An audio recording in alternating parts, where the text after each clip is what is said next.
মনে হয় স্পেন আওয়ামী লীগের কোন নেতৃবৃন্দ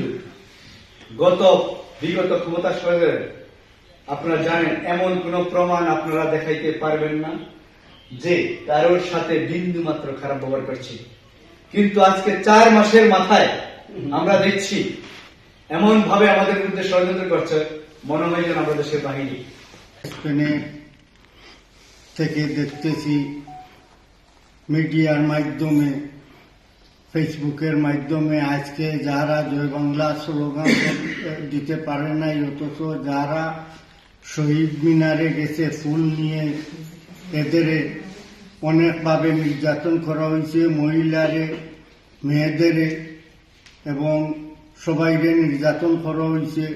বন্ধ করার জন্য আমরা আহ্বান জানাচ্ছি। আর যদি এই ব্যবস্থার বন্ধ না হয় তাহলে বাংলাদেশের সাধারণ মানুষ কিন্তু এখন এমন অবস্থায় গেছে, সবাই কিন্তু বিক্ষুব্ধ। এই বিক্ষুব্ধ এবং কচুরি পানার মধ্যেই আপনারা চলে যাবেন। অল্প কিছুদিন সময় আপনাদের হাতে। আমি আপনাদের প্রতি আহ্বান রাখবো, বেশি বাড়াবাড়ি করবেন না, কারণ এই জীবনে আমরা অনেক দেখে এসেছি। স্পেন আওয়ামী লীগের পরিবার থেকে আপনাকে ধন্যবাদ জানিয়ে আজকের এই অনুষ্ঠানের সমাপ্তি জানবেন আমাদের স্পেন আওয়ামী লীগের বিপ্লবী সভাপতি জনাব এসআরএস রহমান।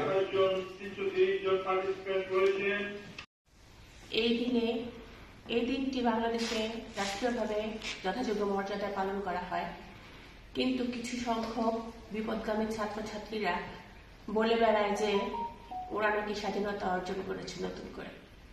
আমি ধিক্কার জানাই ওই সমস্ত ছাত্রছাত্রী, ধিক্কার জানাই ইউনুসকে।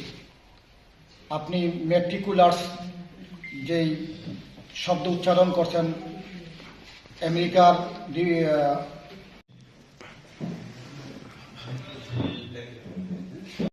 قل اللهم مالك الملك تؤتي الملك من تشاء